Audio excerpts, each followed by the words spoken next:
اعوذ باللہ من الشیطان الرجیم بسم اللہ الرحمن الرحیم اللہم صلی علی سیدنا محمد وعلی آلہ واصحاب سیدنا محمد۔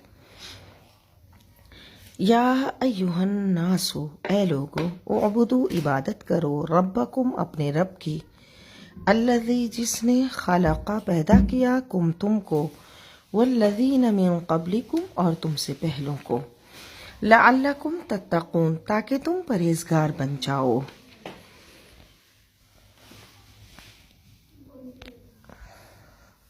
توحید ربوبیت سے اب توحید الوہیت پر استدلال قائم کیا جا رہا ہے۔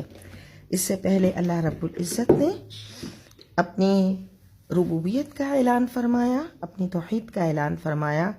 اب اللہ رب العزت اپنے بندوں کو دعوت دے رہا ہے کہ تم اپنے رب کی عبادت کرو جس نے تمہیں پیدا فرمایا۔ اگر وہ کرم نہ فرماتا تو تم فنا کی دنیا سے وجود کی دنیا میں نہیں آ سکتے تھے، اور پھر صرف اس نے تمہیں پیدا کر کے چھوڑ نہیں دیا بلکہ تمہاری رزق اور آسائش کا انتظام بھی فرمایا۔ اس لیے ارشاد فرمایا، الذی، جس نے، جعل، بنایا، لکم، تمہارے لیے، الارض، زمین کو، فراشن، بچھونا، والسماء، اور آسمان کو، بناءً، عمارت، وانزل، اور اتارا، من السماء، آسمان سے، ماءً، پانی، فاخرج به، پھر نکالے اس سے، من الثمرات، پھل، رزقا لکم، تمہارے کھانے کے لیے، فلا تجعلوا، پس نہ ٹھہراؤ، للہ، اللہ کے لیے، اندادا، مقابل، شریک، وانتم تعلمون، اور تم جانتے ہو۔ ندن، اس کا معنی ہوتا ہے یعنی وہ شخص جو کسی جیسا ہو۔ تو مشرکین کے بتوں کو انداد کیوں کہا گیا؟ علامہ بیضاوی رحمۃ اللہ علیہ فرماتے ہیں کیونکہ انہوں نے اللہ کی عبادت چھوڑ دی تھی اور بتوں کی عبادت کرتے تھے اور ان کو خدا کہتے تھے۔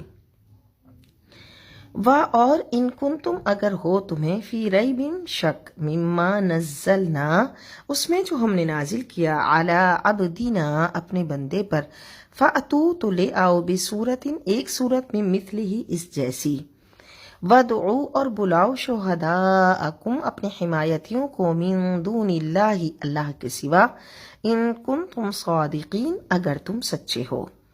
یہ دلیل ہے قرآن کریم کے کلام الہی ہونے اور حضور اقدس صلی اللہ علیہ وسلم کی رسالت کی۔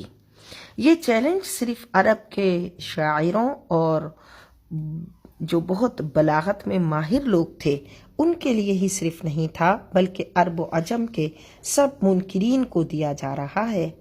اسلام کے دشمنوں کے لیے یہ کتنا آسان طریقہ تھا کہ اگر وہ 3 آیت یا ایک سورت بنا کر قرآن کے اس چیلنج کا جواب دے دیتے، اور اس طرح قرآن نبوت اور اسلام کی صداقت اور عظمت کو یکدم ختم کر دیتے۔ لیکن 14 صدیاں گزر چکی ہیں، مشرق و مغرب کے بدخواہ اپنی بے چین خواہشوں اور لگاتار کوششوں اور مسلسل کاوشوں کے باوجود اس چیلنج کا جواب آج تک نہیں دے سکے اور نہ دے سکیں گے۔ چنانچہ قرآن فرماتا ہے، فَإِن لَمْ تَفْعَلُوا، پھر اگر ایسا نہ کر سکو، وَلَن تَفْعَلُوا، اور ہرگز نہ کر سکو گے، فَاتَّقُوا، تو ڈرو، النَّارَ، اس آگ سے، الَّتِی، جو، وقودھا، جس کا ایندھن، الناس، انسان، والحجارۃ، اور پتھر ہیں، اعدت، تیار کی گئی ہے، للکافرین، کافروں کے لیے، یعنی وہ دہکائی جائے گی انسانوں سے اور پتھروں سے۔ یہاں پتھروں سے مراد وہ بت جن کو یہ پوجتے تھے، تو جن کو یہ پوجتے تھے اور جن کو اپنا الہ مانتے تھے اور جن کے آگے سر جھکاتے تھے، جب ان کو اپنے ساتھ آگ میں جلتا ہوا دیکھیں گے تو حسرت و مایوسی میں ڈوب جائیں گے۔ وبشر، اور خوشخبری دو، الذین آمنوا، ایمان والوں کو، وعملوا الصالحات، اور نیک عمل کرنے والوں کو، ان لہم، یہ کہ ان کے لیے، جنات، باغات ہیں، تجری، بہتی ہیں، من تحتہا، اس کے نیچے، الانہار، نہریں، کلما، جب، رزقوا منہا، رزق کھلایا جائے گا انہیں، من ثمرات، پھلوں سے، رزقاً، کچھ کھانے کے لیے، پھل کی صورت میں، قالو، کہیں گے، ھذا الذی رزقنا، یہ تو وہی ہے جو ہمیں دیا گیا، من قبل، اس سے پہلے، وَأُتُوا بِهِ اور دیا گیا انہیں متشابہا اس سے ملتا جلتا،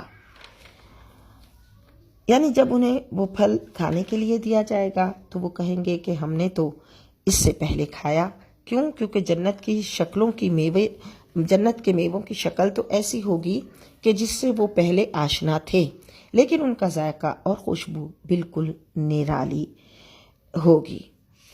وَلَهُمْ اور اس میں فیہا ان کے لیے وَلَهُمْ اور ان کے لیے فیہا اس میں ازواج مطہرۃ پاکیزہ بیویاں ہوں گی، وَهُمْ فیہا خالدون اور وہ ان میں ہمیشہ رہیں گے، یعنی بالکل پاک صاف، نہ جسمانی آلائشیں ہوں گی نہ کوئی اخلاقی عیب ہوں گے ان میں۔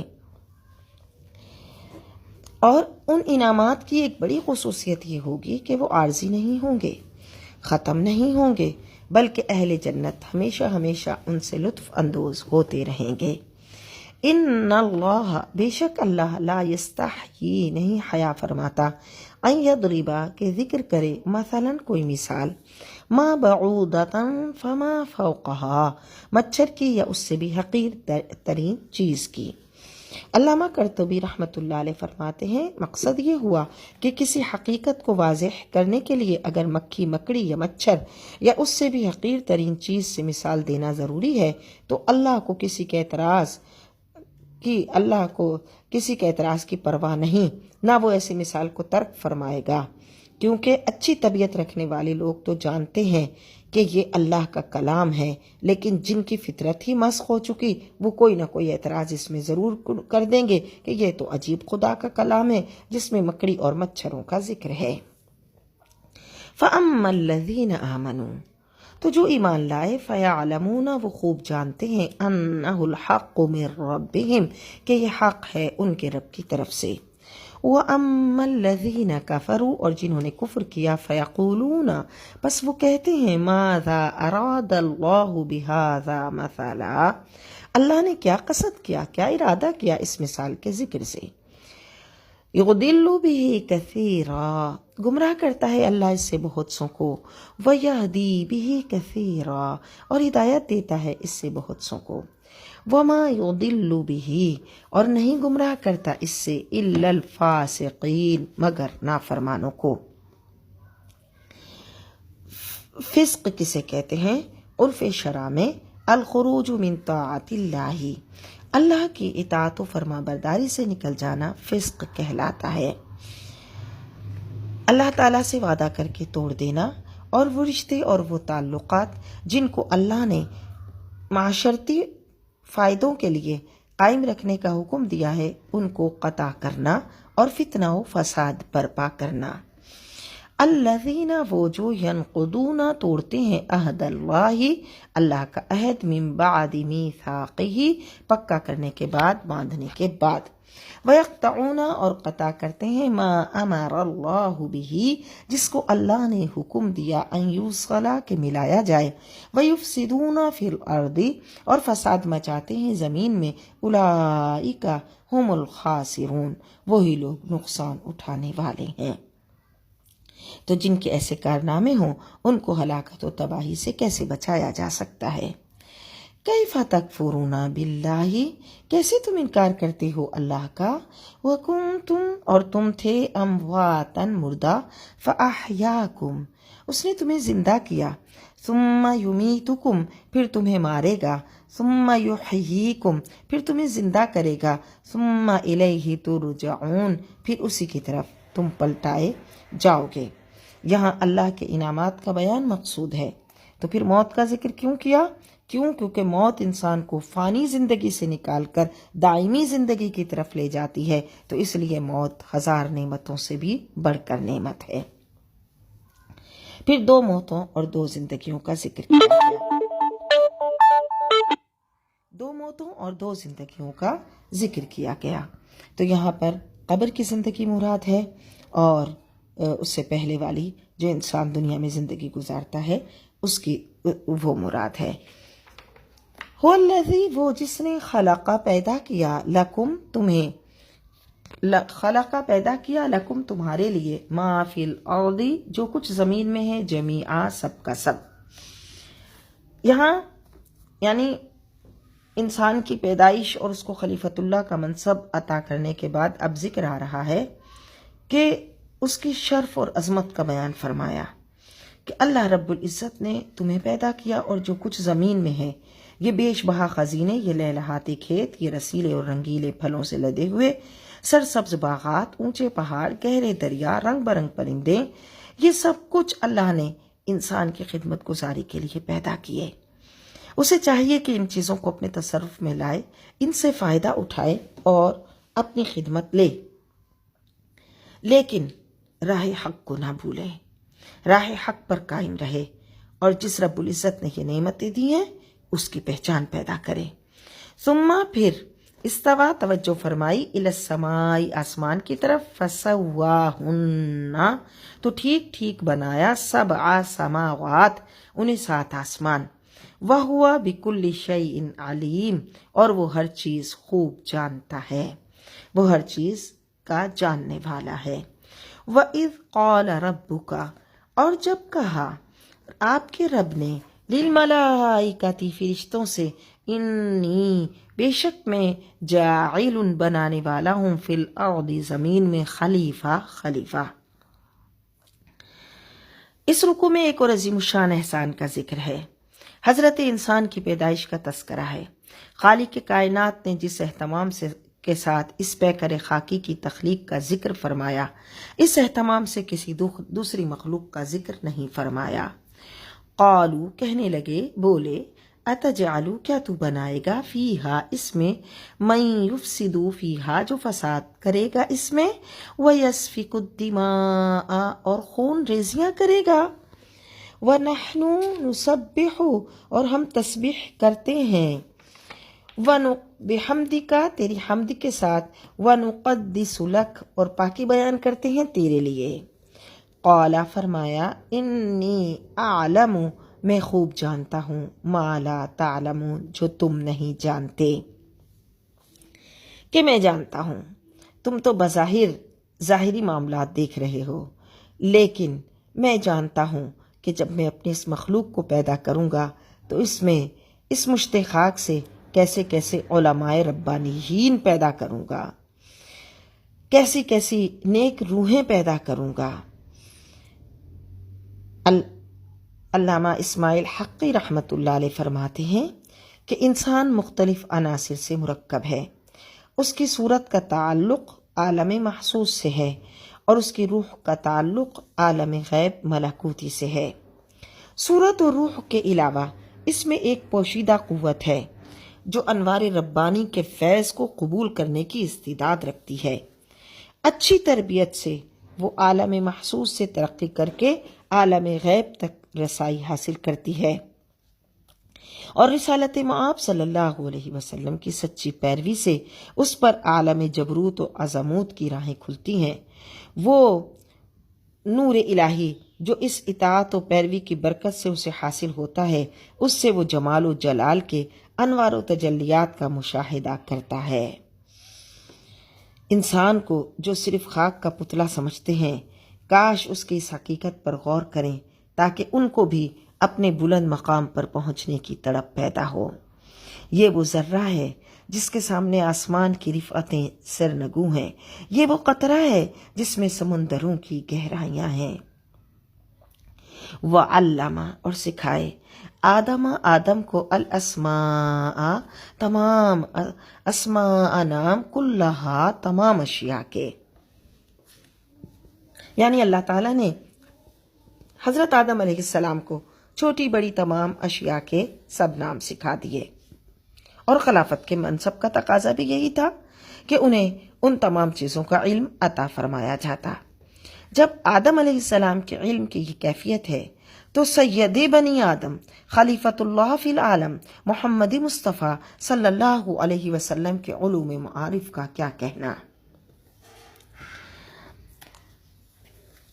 ثم پھر اعرضہم پیش کیا علی الملائکۃ فرشتوں کے سامنے، فقالا تو فرمایا، انبئونی بتاؤ مجھے، باسماء ہؤلاء ان چیزوں کے نام، ان کنتم صادقین اگر تم سچے ہو۔ قالو عرض کرنے لگے سبحانک پاکی ہے تجھے، لا علم لنا ہمیں کچھ علم نہیں، الا مگر ما علمتنا جو تو نے ہمیں سکھا دیا، انک انت العلیم الحکیم بے شک تو ہی علم و حکمت والا ہے۔ جب فرشتوں نے آدم علیہ السلام کے سامنے آدم علیہ السلام کی وسعت علمی اور اپنے عجز کا اعتراف کر لیا تو پھر پروردگار عالم نے انہیں آدم کو سجدہ کرنے کا حکم دیا۔ قال فرمایا یا آدم اے آدم انبئہم انہیں بتاؤ باسمائہم ان چیزوں کے نام، فلما پس جب انبأہم باسمائہم آدم نے بتائے فرشتوں کو ان کے نام، ان تمام اشیاء کے نام، قالا تو اللہ نے فرمایا الم اقل لکم میں نے نہیں کہا تھا تم سے، انی میں اعلم خوب جانتا ہوں، غیب السماوات والارض چھپی ہوئی چیزیں آسمانوں اور زمین کی، وَأَعْلَمُ اور میں جانتا ہوں، ما تبدون جو تم ظاہر کرتے ہو، وما کنتم تکتمون اور جو تم چھپاتے تھے۔ وَإِذْ قُلْنَا اور جب ہم نے حکم دیا ہم نے کہا، للملائکۃ فرشتوں کو اسجدوا سجدہ کرو، لآدم آدم کو، فسجدوا تو سب نے سجدہ کیا، الا ابلیس سوائے ابلیس کے۔ چنانچہ فرشتوں نے آدم علیہ السلام کی وسعت علمی اور اپنے عجز کا اعتراف کر لیا تو پروردگار عالم نے انہیں حکم دیا کہ اس آدم کو سجدہ کرو۔ سجدے کا لغوی معنی ہوتا ہے خشوع اور خضوع۔ شریعت میں اس کا معنی ہے وضع الجبہۃ علی الارض پیشانی کا زمین پر رکھنا۔ یہاں سجدے کا لغوی معنی مراد ہے، یعنی فرشتوں کو ادب و احترام کرنے کا حکم دیا، لیکن جمہور علماء کے نزدیک شرعی معنی مراد ہے کہ فرشتوں کو حکم دیا گیا کہ وہ آدم علیہ السلام کے سامنے پیشانی رکھ دیں۔ لیکن یہ سجدہ تحیت کہلائے گا، کیونکہ وہ حضرت آدم علیہ السلام کو اپنا الہ اور معبود جان کے سجدہ نہیں کر رہے تھے بلکہ عزت و احترام کے لیے کر رہے تھے۔ تو جب عزت و احترام کے لیے کسی کے سامنے سر جھکایا جائے اور وہ اس وقت کے لیے جائز تھا تو اس کو سجدہ تحیت کہتے ہیں۔ پہلے انبیاء کرام کی شریعتوں میں جائز تھا، لیکن حضور نبی کریم صلی اللہ علیہ وسلم نے اس سے منع فرما دیا اور تعظیمی سجدہ ہماری شریعت میں حرام ہے۔ وقل ابا اس نے انکار کیا، کس نے؟ ابلیس نے، واستکبر اور تکبر کیا، وکان من الکافرین اور کافروں میں سے ہو گیا۔ وقلنا اور ہم نے کہا یا آدم اے آدم اسکن رہو، انتا وزوجک تم اور تمہاری بیوی، الجنت جنت میں، وکلا اور دونوں کھاؤ، منہا اس سے، رغدن بے روک ٹوک، حیث شئتما جہاں سے تم دونوں چاہو، ولا تقربا اور نہ نزدیک جانا تم دونوں، ہذہ شجرۃ اس درخت کے، فتکونا تو پس ہو جاؤ گے، من الظالمین حق تلف کرنے والوں میں سے۔ یہاں انہیں کہا گیا کہ اب آپ جنت میں رہو لیکن اس درخت کے قریب مت جانا۔ فَأَزَلَّهُمَا پھر پسلا دیا انہیں، الشیطان شیطان نے، انہا اس سے، فَأَخْرَجَهُمَا اور نکلوا دیا اس سے، مما کان فیہ جس میں وہ دونوں تھے۔ جمہور فقہا کا مذہب ہے کہ انبیاء کرام علیہ السلام کبیرہ اور صغیرہ گناہوں سے پاک ہوتے ہیں، اور بے ارادہ بھول چوک سے کوئی ایسا فعل سرزد ہو جائے جو بظاہر کسی حکم کے خلاف ہو تو اسے گناہ نہیں کہتے۔ آدم سے یہ حرکت بھول سے ہوئی، ان کو بھلا دیا گیا، ان کا عزم و ارادہ ہرگز نہیں تھا، تو جب تک عزم و ارادہ مفقود ہو اس فعل کو گناہ نہیں کہا جا سکتا۔ وقلنا اور ہم نے کہا، اہبطوا اتر جاؤ، بعضکم لبعض عدو تم ایک دوسرے کے دشمن رہو گے. وَلَكُمْ فِي الْأَرْضِ اور تمہارے لیے زمین میں مستقر ٹھکانہ ہے. وَمَتَاعٌ اور برتنا ہے. إِلَى حِين ایک مدت تک. اس میں اس بات کی طرف اشارہ ہے کہ اس دنیا میں تمہارا قیام ہمیشہ نہیں ہوگا بلکہ یہ تمہاری عارضی قیام گاہ ہے. لہٰذا اپنی ابدی زندگی کو بہتر بنانے کے لیے اس زندگی میں کوشاں رہنا. فَتَلَقَّى آدَمُ پس سیکھ لیے آدم نے من ربہ اپنے رب سے کلمات چند کلمے. فَتَابَ عَلَيْهِ تو اللہ نے اس کی توبہ قبول کی. إِنَّهُ هُوَ التَّوَّابُ الرَّحِيمُ بے شک وہی ہے توبہ قبول کرنے والا رحم فرمانے والا. آدم علیہ السلام سے جب یہ ہوا تو فرتے ندامت سے بہت روئے. اتنا روئے کہ آنسوؤں کے دریا بہا دیے.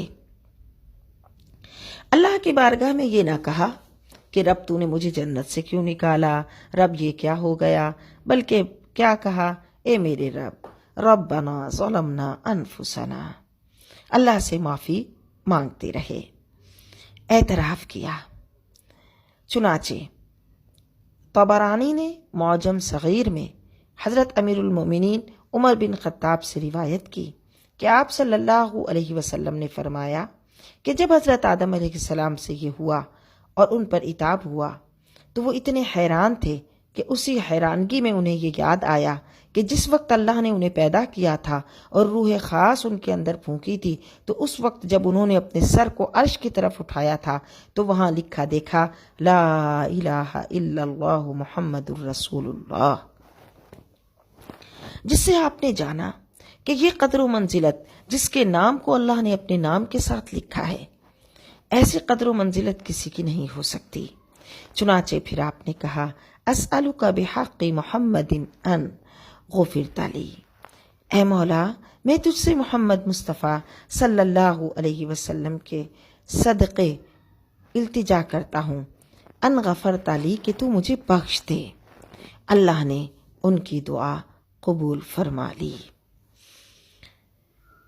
قلنا ہم نے کہا اہبطوا اترو منہا اس سے جمیعا سب کے سب. فَإِمَّا يَأْتِيَنَّكُم مِّنِّي بس جب آئے تمہارے پاس میری طرف سے ہدن ہدایت. فمن تبعا تو جو پیروی کرے ہدایا میری ہدایت کی. فلا خوف علیہم تو نہیں ہوگا کوئی خوف ان پر. ولا ہم یحزنون اور نہ وہ غمگین ہوں گے.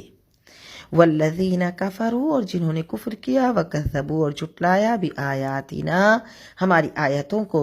اولئک اصحاب النار وہ دوزخی ہیں. ہم فیہا خالدون وہ اس میں ہمیشہ رہیں گے.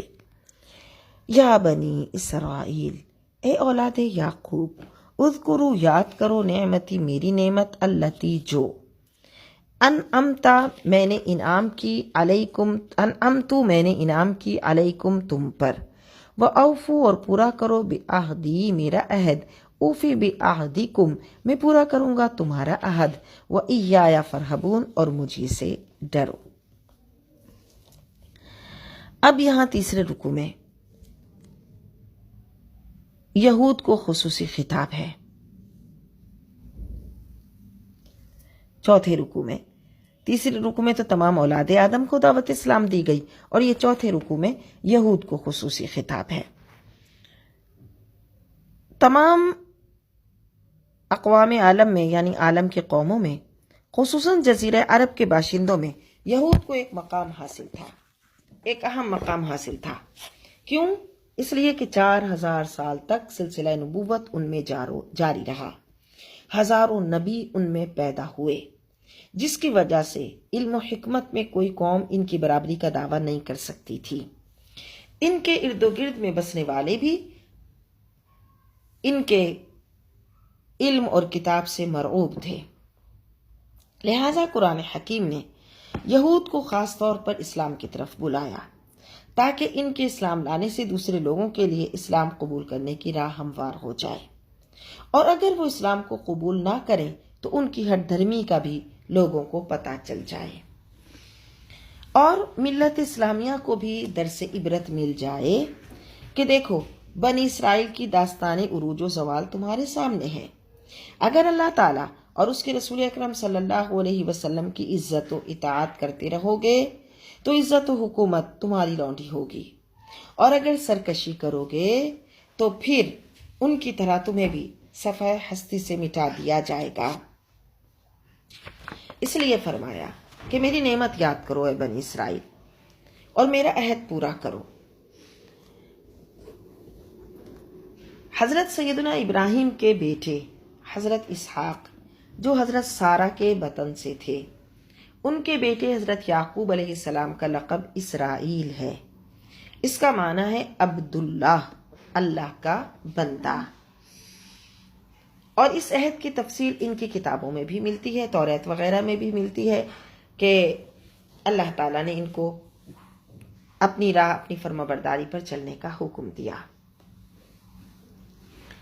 وَآمِنُوا اور ایمان لاؤ بِمَا أَنزَلْتُ جو میں نے نازل کی ہے، مُصَدِّقًا لِمَا مَعَكُمْ تصدیق کرنے والی ہے اس کی جو تمہارے پاس ہے، وَلَا تَكُونُوا اور نہ ہو جاؤ أَوَّلَ كَافِرٍ بِهِ پہلے ہی انکار کرنے والے، وَلَا تَشْتَرُوا بِآيَاتِي اور نہ خریدو میری آیتیں ثَمَنًا قَلِيلًا تھوڑی قیمت کے بدلے، وَإِيَّايَ فَاتَّقُونِ اور صرف مجھ ہی سے ڈرو، وَلَا تَلْبِسُوا اور مت ملایا کرو الحق حق کو بالباطل باطل کے ساتھ، وَتَكْتُمُوا الْحَقَّ اور مت چھپاؤ حق کو وَأَنْتُمْ تَعْلَمُونَ حالانکہ تم اسے جانتے ہو۔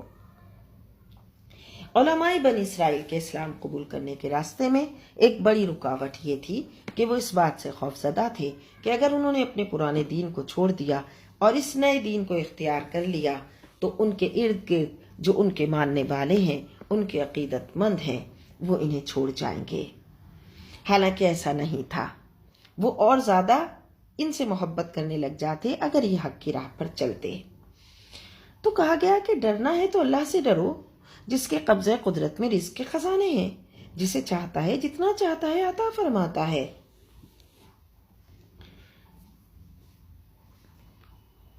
وَلَا تَلْبِسُوا الْحَقَّ بِالْبَاطِلِ تو اس لیے مت ملاؤ حق کو باطل کے ساتھ، وَتَكْتُمُوا الْحَقَّ اور مت چھپاؤ حق کو، وَأَنْتُمْ تَعْلَمُونَ جانتے بوجھتے، وَأَقِيمُوا الصَّلَاةَ اور قائم کرو نماز، وَآتُوا الزَّكَاةَ اور زکوٰۃ دیا کرو، وَارْكَعُوا مَعَ الرَّاكِعِينَ اور رکوع کرو رکوع کرنے والوں کے ساتھ۔ أَتَأْمُرُونَ النَّاسَ کیا تم لوگوں کو حکم دیتے ہو بِالْبِرِّ نیکی کا، بھلائی کا، وَتَنْسَوْنَ أَنفُسَكُمْ اور بھلا دیتے ہو اپنی جانوں کو، وَأَنْتُمْ تَتْلُونَ الْكِتَابَ حالانکہ تم کتاب پڑھتے ہو، أَفَلَا تَعْقِلُونَ تو کیا تمہیں سمجھ نہیں؟ وَاسْتَعِينُوا بِالصَّبْرِ وَالصَّلَاةِ اور مدد لو صبر اور نماز سے، اور مدد لو صبر اور نماز سے۔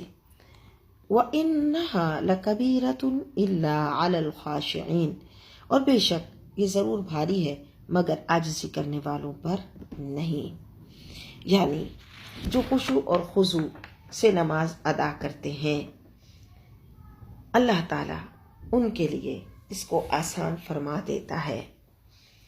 حضور اقدس صلی اللہ علیہ وسلم کی بھی عادت کریمہ تھی کہ جب کوئی مشکل کام آ پڑتا آپ فوراً نماز کی طرف متوجہ ہوتے۔ وَيَظُنُّونَ اور وہ گمان کرتے ہیں، یقین رکھتے ہیں، الَّذِينَ يَظُنُّونَ اور جو یقین کرتے ہیں، أَنَّهُمْ مُلَاقُو رَبِّهِمْ کہ وہ ملاقات کرنے والے ہیں اپنے رب سے، وَأَنَّهُمْ إِلَيْهِ رَاجِعُونَ اور وہ اسی کی طرف لوٹنے والے ہیں۔ یا بنی اسرائیل اے اولاد یعقوب، اذکروا یاد کرو نعمتی میری نعمت، التی انعمت علیکم جو میں نے تم پر انعام کی، وانی فضلتکم علی العالمین اور میں نے فضیلت دی تھی تمہیں سارے جہان والوں پر۔ دنیا کی ساری قومیں، خاندان اور افراد اللہ کی مخلوق ہونے میں اور آدم کی اولاد ہونے میں برابر ہیں۔ اللہ کے نزدیک برتری اور بزرگی کا دار و مدار وہ عمدہ صفات اور خوبیاں ہیں جن سے کوئی قوم متصف ہوتی ہے۔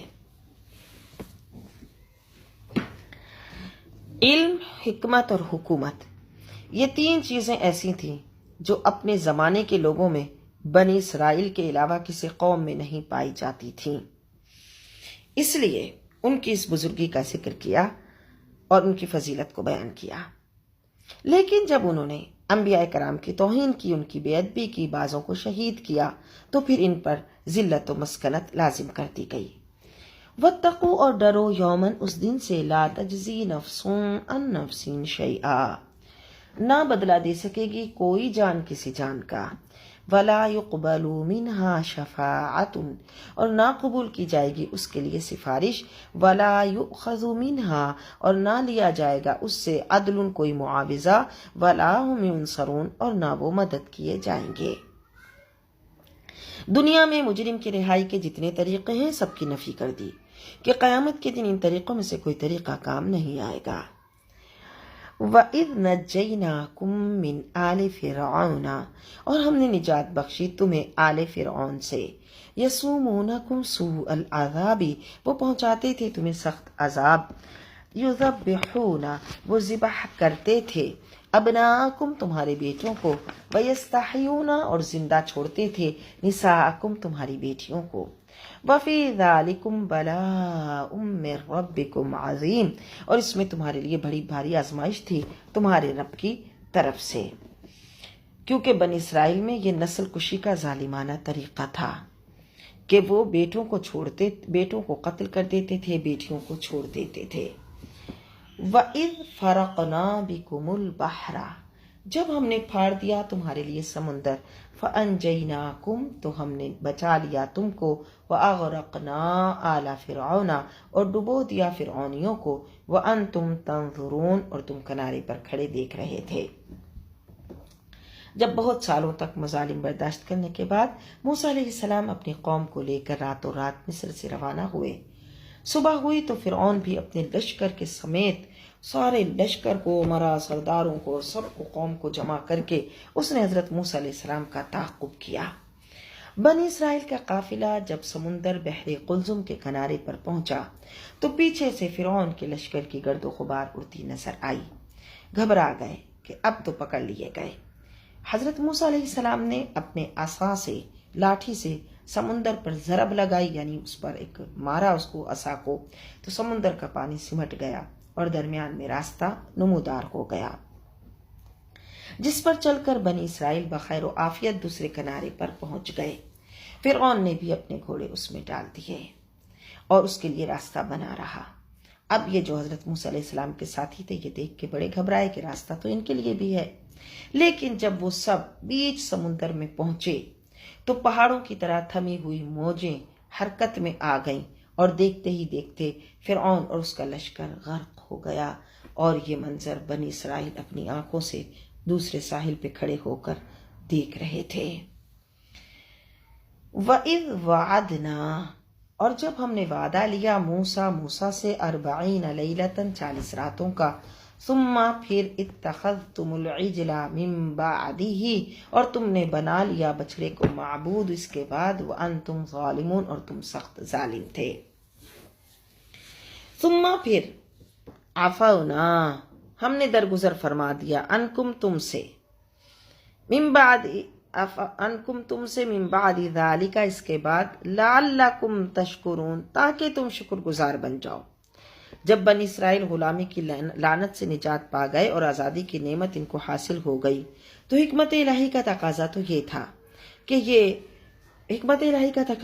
انہیں ایک کتاب عطا کی جائے جس پر یہ عمل کریں۔ اس لیے موسیٰ علیہ السلام کوہ طور پر 40 روز تک آپ نے چلہ کشی فرمائی، اور جب حضرت موسیٰ علیہ السلام وہاں تشریف لے گئے تو پیچھے سے سامری جادوگر کا داؤ چل گیا، اور اس کے بہکانے سے بنی اسرائیل اپنے وحدہ لا شریک لہ پروردگار کو چھوڑ کر ایک بچڑے کی پوجا کرنے لگے۔ تو تمہارے ساتھ ہونا تو یہ چاہیے تھا کہ تم پر توبہ کا دروازہ بند کر دیا جاتا، لیکن اللہ نے تمہاری توبہ قبول فرمائی، لعلکم تشکرون تاکہ تم شکر گزار بن جاؤ۔ وَإِذْ آتَيْنَا مُوسَى الْكِتَابَ اور جب ہم نے عطا فرمائی موسیٰ کو کتاب، والفرقان اور حق و باطل میں تمیز کی قوت، لعلکم تہتدون تاکہ تم سیدھی راہ پر چلنے لگو۔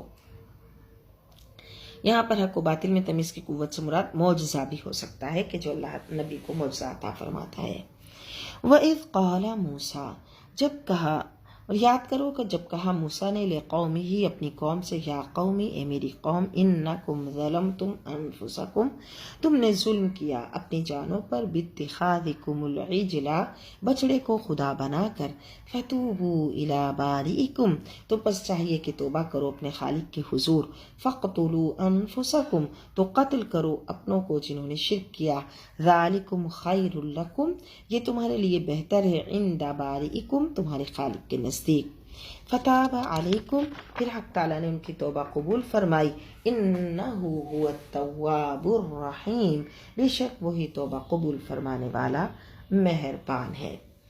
تو اللہ تعالیٰ نے توبہ کی قبولیت کی شرط یہ بتائی کہ جنہوں نے شرک نہیں کیا وہ شرک کرنے والے یعنی بچڑے کے پجاریوں کو قتل کریں اور اپنے رشتوں اور رشتہ داروں اور دوستوں کو خود اپنے ہاتھ سے موت کے گھاٹ اتاریں۔ اور یہ اس لیے تھا کہ یہاں پہ بھی مراد ان سے ریاضات اور مجاہدات تھے، نفس کشی، اور پھر یہ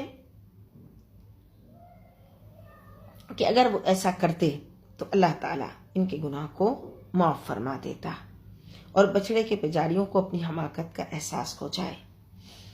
وَإِذْ قُلْتُمْ اور جب تم نے کہا، یاد کرو کہ جب تم نے کہا، یا موسیٰ اے موسیٰ، لن نؤمن لک ہم تو ہرگز تجھ پر ایمان نہیں لائیں گے، حتی نر اللہ جہرتاً یہاں تک کہ ہم ظاہری طور پر اپنے رب کو نہ دیکھ لیں، فأخذتکم الصاعقۃ تو تمہیں آ لیا بجلی کی کڑک نے، وانتم تنظرون اور تم دیکھ رہے تھے۔ بن اسرائیل کا اصلی وطن شام تھا۔ یوسف علیہ السلام کے عہد میں یہ مصر چلے گئے تھے تو عمالقہ نے شام پر قبضہ کر لیا۔ جب دوبارہ یہ وہاں لوٹے تو اللہ تعالیٰ نے انہیں حکم ملا کہ عمالقہ سے جہاد کر کے اپنا وطن آزاد کروائیں اور اس میں عزت کی زندگی بسر کریں، لیکن انہوں نے جہاد کرنے سے انکار کر دیا، جس کی پاداش میں 40 سال تک تیا کے ریگستان کی خاک چاندتے پھرے، پھر بھی اللہ کی نوازشات ان پر سایہ فگن رہی۔ اب ان آیات میں انعامات کا ذکر ہے۔ ثم پھر بعثناکم من بعد موتکم ہم نے جلا اٹھایا، زندہ کیا تم کو تمہارے مر جانے کے بعد، لعلکم تشکرون تاکہ تم شکر گزار بن جاؤ۔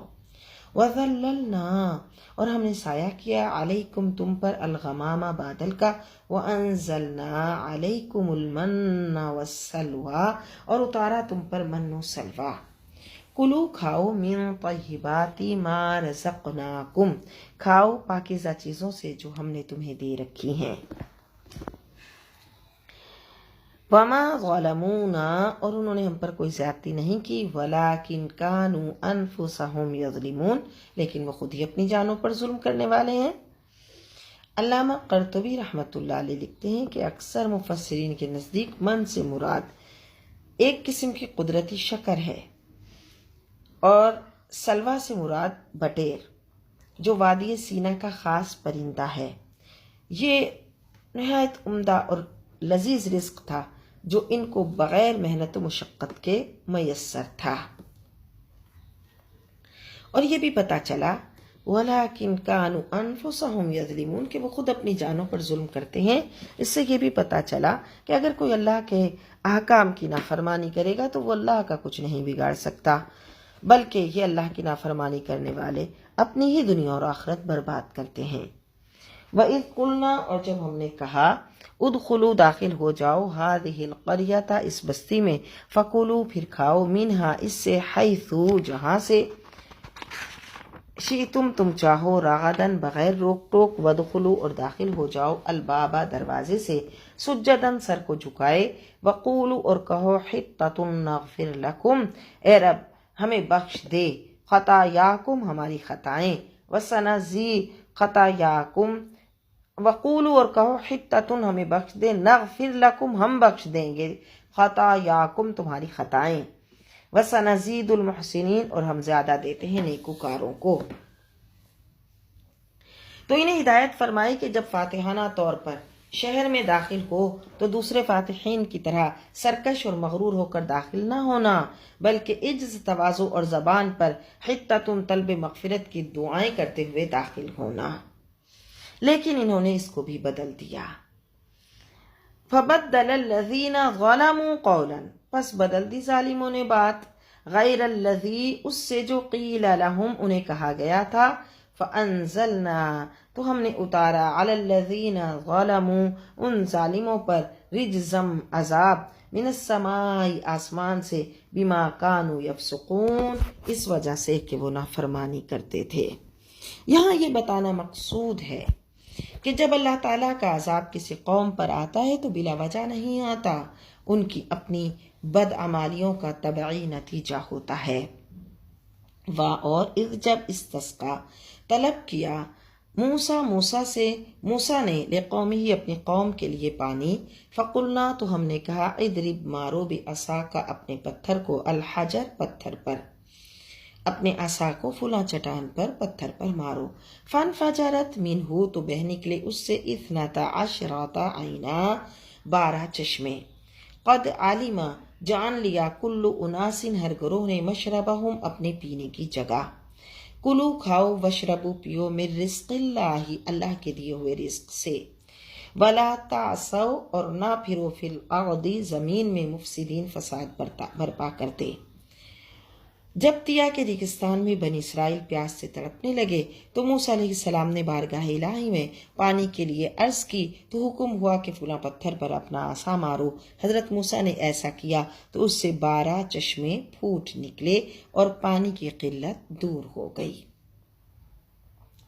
وَإِذْ قُلْتُمْ، اور جب ہم نے کہا، یا موسیٰ، اے موسیٰ، وَإِذْ قُلْتُمْ، اور جب تم نے کہا، یا موسیٰ، اے موسیٰ، لن نصبر، ہم ہرگز صبر نہیں کریں گے، علی طعام واحد، ایک طرح کے کھانے پر، فادع لنا، تو ہمارے لیے دعا کیجئے، ربک، اپنے رب سے، یخرج لنا، نکالے ہمارے لیے، مما تنبت الارض، وہ جو کہ زمین اگاتی ہے، من بقلھا، ساگ، وقثائھا، اور ککڑی، وفومھا، اور گیہوں، وعدسھا، اور مسور، وبصلھا، اور پیاز۔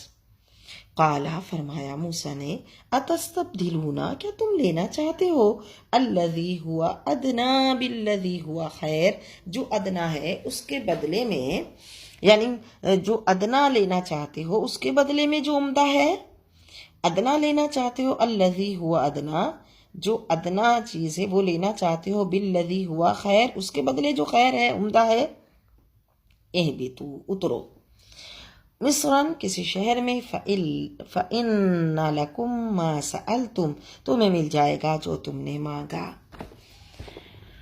وَضُرِبَتْ، اور مسلط کر دی گئی، علیہم، ان پر، الذلۃ، ذلت، وغربت، والمسکنۃ، اور غربت۔ قرآن تو یہ کہتا ہے کہ اللہ نے بنی اسرائیل پر فقر و تنگ دستی مسلط کر دی، اور اب ہم یہ دیکھتے ہیں کہ ان کا شمار دنیا کی امیر ترین قوموں میں ہوتا ہے۔ تو بات یہ ہے کہ امیر ترین قوم ہونے کے باوجود بخل میں، دل کی تنگی میں، یہ انتہا درجے کے ہیں، اور دنیا کی حرص میں انتہا درجے کے ہیں۔ تو سب سے بڑی غربت دل کی غربت ہے۔ ہاتھ میں پیسہ نہ ہو اور دل غنی ہو تو یہ غربت نہیں، لیکن ہاتھ میں چاہے کتنا کروڑوں کا مال ہو اور بندے کا دل ہی تنگ ہو تو وہ سب سے بڑی غربت ہے۔ وباءوا بغضب من اللہ، مستحق ہو گئے غضب الہی کے، ذالک بانہم کانوا یکفرون، یہ سب کچھ اس وجہ سے تھا کہ وہ انکار کرتے تھے، بآیات اللہ، اللہ کی آیتوں کا، ویقتلون النبیین بغیر الحق، اور قتل کرتے تھے انبیاء کو بغیر حق کے، ذالک بما عصوا